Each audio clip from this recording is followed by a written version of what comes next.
इसी कलिकाल की घटना है। एक माई रहती थी महाराष्ट्र में, विट्ठल भगवान के मंदिर से कुछ 100 किलोमीटर की दूरी पर।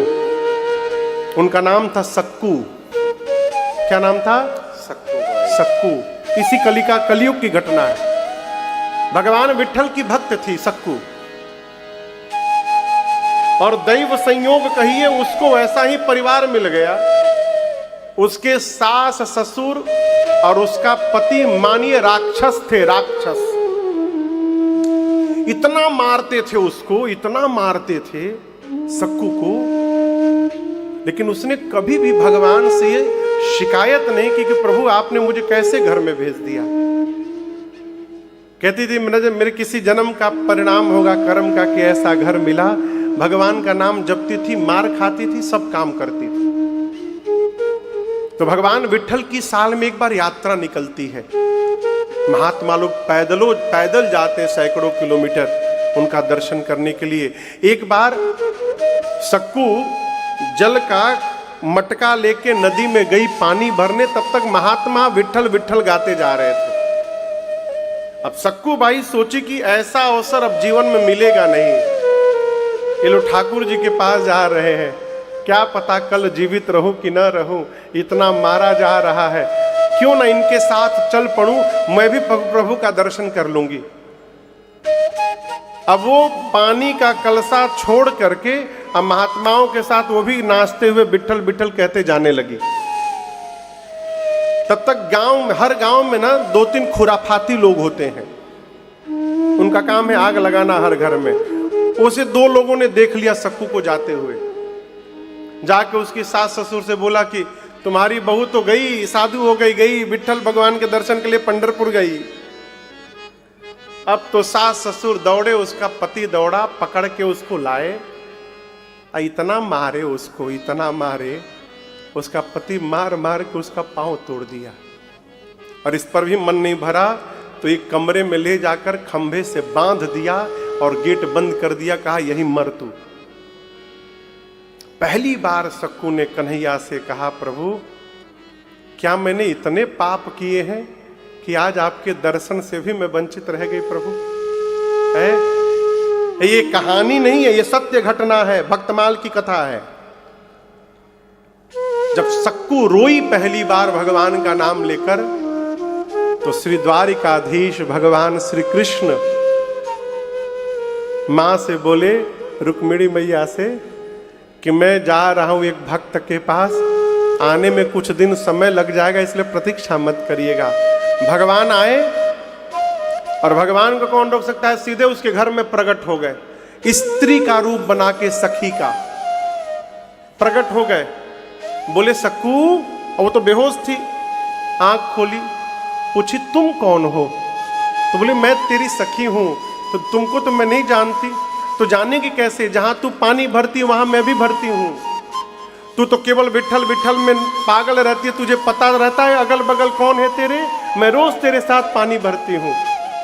बोले तुम कैसे आ गई? बोले मैं छुपके से आ गई हूं। दर्शन करना चाहती है? बोली हाँ। तो बोले काम करती हूं, मैं तुझे महात्माओं के पास पहुंचा देती हूं, तू दर्शन करके आ जाना, और तब तक तेरे जगह मैं यहां खड़ी रहूंगी, भीतर से आवाज लगाती रहूंगी। सक्कू बाई को भगवान तुरंत निकाले और महात्माओं की टोली में पहुंचा दिए। और इतना ही नहीं, सक्कू बाई का रूप बना के आज भगवान कृष्ण उस खंबे से बंध गए। स्वयं देखिए भक्त के लिए भगवान क्या करते हैं, बंध गए। सक्कू बाई तो उधर पागलों की भांति नाचते जा रही है, विट्ठल विट्ठल। इधर 1-2 दिन बाद उसके पति को थोड़ी दया आई। गेट खोला तो सामने बधे तो भगवान थे, वो समझा कि मेरी पत्नी है। आकर बोला कि और जाएगी दर्शन करने विट्ठल का? भगवान बोले कि नहीं, मैं नहीं जाऊंगी, मेरी बात मानेगी? सब बात मानूंगी।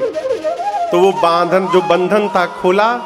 अब बोला जा मेरे लिए कुछ बना के ला।